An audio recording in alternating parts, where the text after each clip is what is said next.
todo o Brasil, principalmente na região Nordeste. Alagoas não fica fora das estatísticas. Segundo os dados divulgados nacionalmente, quase 200 crianças e adolescentes são agredidos por dia no Brasil. A gente está falando de agressões sérias, tá? Feitas aí por pais irresponsáveis dessas crianças. Para falar sobre isso, estamos recebendo a presidente da Comissão de Defesa da Criança e do Adolescente, a Mariana Sampaio. Muito bom dia, seja bem-vinda aqui ao nosso programa. Mariana, por que tanta violência contra as nossas crianças? É possível fazer trazer um dado a respeito disso? Bom dia. Bom dia. Bom dia. Satisfação estar aqui mais uma vez. Falando sobre criança e adolescente. Minha gente, 200 crianças por dia. Isso é extremamente preocupante. Sabe por quê? Porque a gente normalizou bater nas nossas crianças e adolescentes. Vocês, quando fazem alguma coisa de errado, vocês apanham de alguém? Correção não é bater. E muitas vezes a gente vê isso dentro de casa. A gente vai dar uma palmada na mão. E a gente não está falando em palmada na mão, a gente está falando em agressão. E quando a gente fala em agressão e violência, não é só a violência física, viu? É a violência psicológica, temos as violências sexuais. Então, os números são alarmantes, e principalmente se tratando de Nordeste. A gente precisa rever os nossos conceitos sobre isso, principalmente no núcleo familiar. Nós estamos aqui para proteger as nossas crianças, nossos filhos, nossos sobrinhos, nossos netos. E como é que a gente vai proteger e educar na base da agressão? Tem situações que a gente vê que saem na mídia que são realmente agressões. Tem crianças que foram mortas pelos seus próprios pais por agressão, espancamento. Isso é muito sério, é um dado muito alarmante. 200 crianças por dia é algo estarrecedor. Esses números foram divulgados pela Sociedade Brasileira de Pediatria na última quinta-feira, com base em dados notificados por unidades de saúde. São dados que entram ali para o Sistema Nacional de Agravos de Notificação, que é mantido pelo Ministério da Saúde, mas tem N casos, N situações que nem se somam a essas estatísticas, o que ainda é pior, né? É mais preocupante. E é justamente isso. Os que são notificados e os que não são notificados. A gente tem aí uma subnotificação estrondosa. Nem todo mundo denuncia. A gente vive aquela máxima do que, infelizmente, né? Briga de marido e mulher não se mete a colher. Mesma coisa com as crianças. Você vê um vizinho que está batendo no filho dele, muita gente não denuncia. Muitas vezes as pessoas até presenciam a agressão, mas não denunciam, não chamam a polícia. Então, a gente tem aí os dados notificados e nós temos os dados que não são notificados, que é o que é mais preocupante. E isso deixa a gente, assim, naquele questionamento, poxa, está aumentando os números porque as pessoas estão tendo consciência, estão denunciando, porque realmente o número de agressões está aumentando. E isso nos preocupa, porque a gente precisa aí ter essa consciência de notificar, de denunciar, para a gente poder realmente tratar da situação. Obviamente tem o lado preventivo, do diálogo, levar essas discussões para dentro dos colégios, trazer para as rádios, jornais, diálogos com a família, mas também tem a situação que a gente tem que cuidar depois que acontece a agressão. O pós, né? O pós-agressão. E, Thaís, você deve estar se perguntando, né, e também quem nos ouve agora, por que os números são trazidos pela Sociedade Brasileira de Pediatria? É porque, graças a Deus, passaram a fazer parte desse rol de categorias que denunciam violências cometidas por pais irresponsáveis, os médicos nos locais de atendimento como UPA, não é, como o SAMU da vida, como os hospitais nas cidades interior.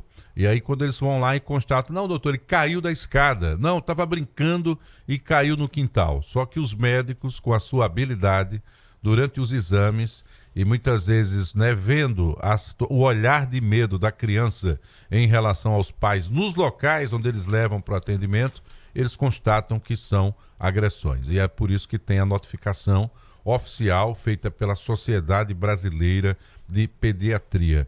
Quando os médicos se conscientizaram e foram conscientizados pelas organizações de direitos humanos que precisavam fazer essas notificações, foi um ganho nacional em relação a esse problema, né, doutora? Sim, sim. Hoje a gente tem, literalmente, a rede de proteção é toda interligada.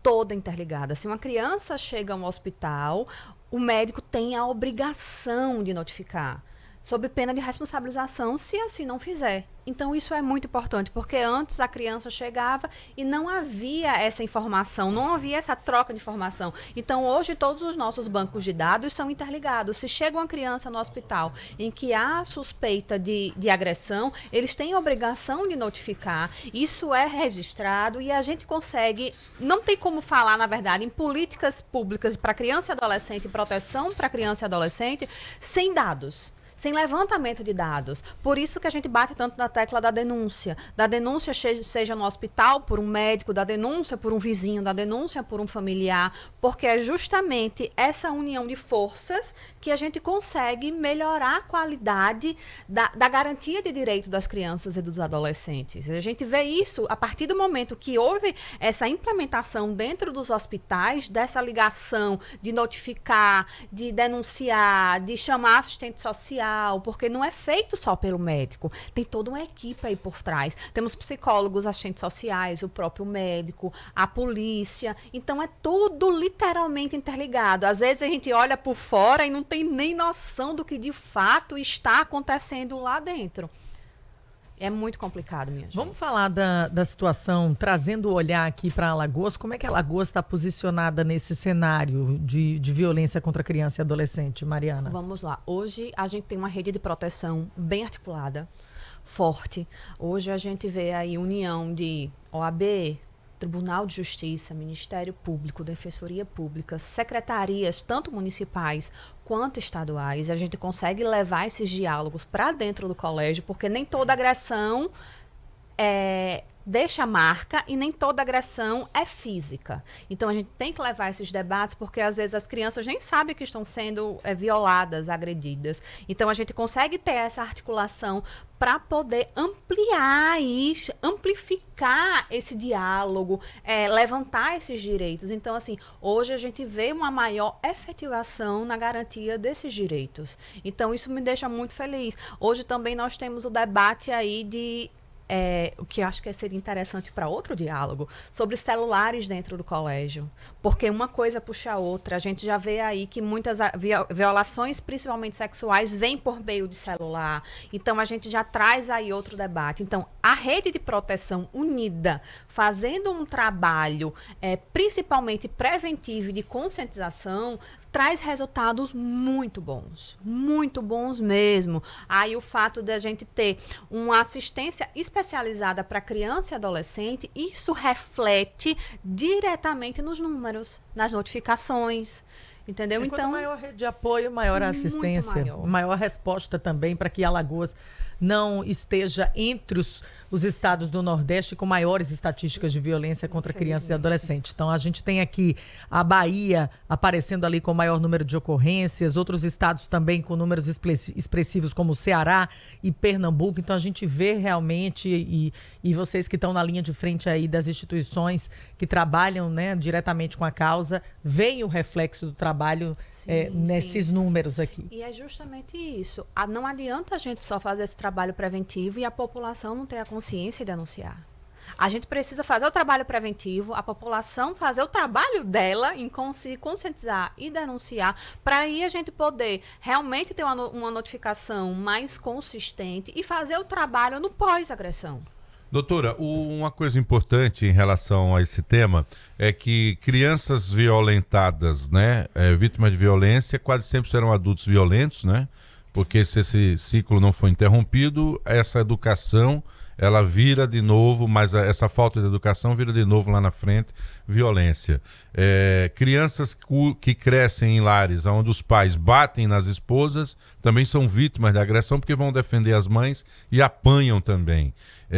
Qual a política pública existente hoje, além da rede de proteção, que é fruto também de política, mas para tentar conter esse avanço?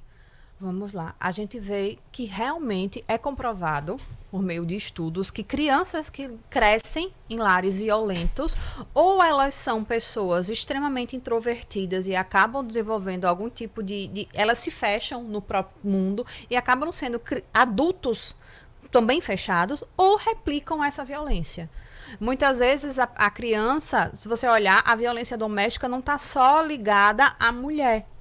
Por tabela vem os filhos. A gente fala aí tanto em proteção da mulher, em agressão, em Lei Maria da Penha, mas muitas vezes a gente esquece dos filhos que estão aí sofrendo essa agressão. E hoje, por exemplo, a gente tem a Lei Henri Borel, que antes muitas vezes se falava na medida protetiva para a mulher, e hoje a gente consegue a medida protetiva para a família. Para a mãe, para os filhos que sofrem agressão, ou às vezes até o filho que sofreu uma agressão, por exemplo, uma violência sexual, e a gente consegue a lei, medida protetiva para a família toda, para ele se manter distante da família toda. Então, isso é um passo muito importante, porque a gente consegue preservar a integridade física e mental da criança, mas também da família. Isso é muito importante. Então, é um avanço muito importante. Hoje a gente tem leis específicas que muita gente diz, a lei da palmada, não posso mais bater no meu filho. Minha gente, não é assim. Uma palmada, às vezes, na mão, que a criança está pegando ali, você tira a mão daí, menino. É diferente. Mas nós estamos falando em castigos exagerados, em bater. Ninguém educa batendo. Imagine, se você tá aqui na rádio, você faz alguma coisa de errado, vem teu chefe te bate. Até o animal, né? Não se educa mais assim. Eu vejo que os treinadores de cães, né, para eles terem comportamentos, inclusive da polícia, em outros ambientes, ou até doméstico, né? Não é mais castigo. É recompensa, é diferente, né? Você educa pela recompensa. No caso de animal, veja só, gente. Imagine o ser humano que é racional e principalmente precisa de apoio. Parte dessas crianças que são vítimas de violência, para finalizar, Thaís, às vezes são portadoras de deficiência, tá? Algumas são autistas e pais que não têm paciência, né? Muitas vezes aí é onde as mães acabam separando, porque obviamente precisam cuidar com carinho e com amor também dos seus filhos. Esse assunto não se esgota aqui, assim como o trabalho da Mariana Sampaio, que é presidente da Comissão de Defesa da Criança e do Adolescente da OAB, que é uma das entidades que compõe essa grande rede que repercute, discute e tenta amadurecer como a sociedade deve reagir contra a violência em relação às nossas crianças. E é bom lembrar também que crianças que sofrem violência serão adultos que cometerão violência dentro das suas casas e podem ser homens e mulheres violentas contra a sociedade. Então a gente tem que interromper o ciclo da violência ainda na infância para evitar que esses adultos mais adiante não sejam pessoas com falta de empatia e que também sejam violentas umas com as outras. Queria agradecer sua presença, lembrar que a OAB é a entidade que é referência também nessa causa e graças a Deus tem lá essa Comissão de Defesa da Criança e do Adolescente. Então a próxima oportunidade, Mariana. Obrigada, gente. Dizer mais uma vez que a OAB Alagoas está aqui, literalmente, de braços abertos para o que vocês precisarem enquanto sociedade. Seja denúncia, seja de amparo, seja de orientação, podem contar conosco. Tá aí. Falou Mariana Sampaio, presidente da Comissão de Defesa da Criança e do Adolescente da OAB Alagoas. Obrigada, Mariana. Até a próxima. Essa entrevista completa ficará no YouTube, já lá no recorte da íntegra do Jornal da Mix, logo após o jornal. Todos os dias você pode rever também edições anteriores, então fica tudo lá no canal Mix Maceió FM. Vamos para mais um giro de notícia, Rogério.